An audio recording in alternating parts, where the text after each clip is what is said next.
जय श्री कृष्णा। पूरा गांव रंगों में डूबा था, लेकिन इस बार एक और विशेष बात थी। रात को चंद्र ग्रहण लगने वाला था। गांव के पंडित जी कई दिन से सबको बता रहे थे कि यह साधारण दिन नहीं है। रंगों का त्योहार और उसी रात चंद्रमा पर छाया का पड़ना, ये एक गहरी सीख लेकर आता है।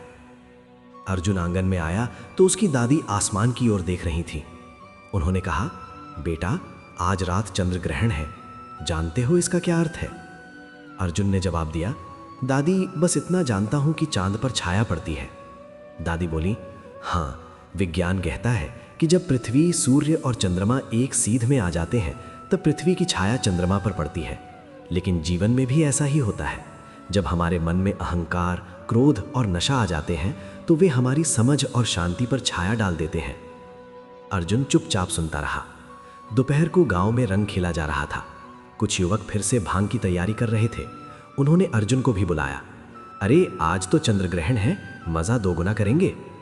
अर्जुन ने शांत स्वर में कहा, नहीं दोस्तों, आज नहीं। होली खुशी का दिन है, लेकिन नशा करके किसी की मर्यादा तोड़ना ठीक नहीं, और आज का दिन तो और भी विशेष है। एक लड़का हंसकर बोला, तू तो बड़ा ज्ञानी बन गया है। अर्जुन ने मुस्कुरा कर कहा, बस इतना समझा हूं कि जैसे चंद्रमा पर ग्रहण कुछ समय के लिए लगता है, वैसे ही नशा और गलत संगति इंसान की सोच पर ग्रहण लगा देती है। उस समय सही गलत समझ में नहीं आता। शाम होते होते होलिका दहन हुआ। अग्नि की लपटें उठी। सबने बुराइयों को जलाने का संकल्प लिया। पंडित जी ने कहा कि रात को ग्रहण के समय शांति रखें, संयम रखें और मन को स्थिर रखें। रात आई। पूर्णिमा का चांद आसमान में चमक रहा था।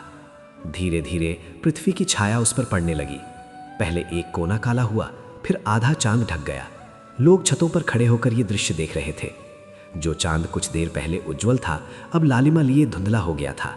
दादी ने धीरे से कहा, देखो बेटा, ये चंद्र ग्रहण हमें सिखाता है कि जीवन में छाया आना स्वाभाविक है, लेकिन छाया स्थायी नहीं होती।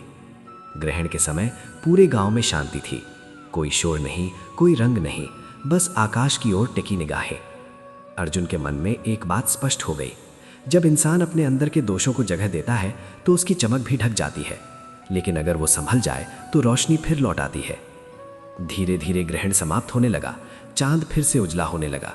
उसकी चमक पहले से भी अधिक सुंदर लग रही थी। दादी ने कहा, देखा, जब ग्रहण हटता है तो चंद्रमा फिर से चमक उठता है। वैसे ही जब इंसान अपने दोषों को दूर करता है तो उसका जीवन भी उज्जवल हो जाता है। ग्रहण समाप्त होते ही मंदिर की घंटियां बजी। लोगों ने स्नान किया, दान किया और मन में नया संकल्प लिया। अर्जुन ने अपने दोस्तों से कहा, आज हमने 2 बातें सीखी। पहली, 3 मार्च होली के दिन भूलकर भी किसी की मर्यादा मत तोड़ना। दूसरी, जैसे चंद्र ग्रहण अस्थायी है, वैसे ही जीवन की परेशानियां भी अस्थायी है।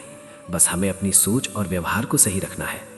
उस रात आसमान में चांद पूरी चमक के साथ मुस्कुरा रहा था, मानो वो स्वयं कह रहा हो, रंग खेलो, खुशियां बांटो, लेकिन अपने भीतर की रोशनी को कभी मत ढकने देना।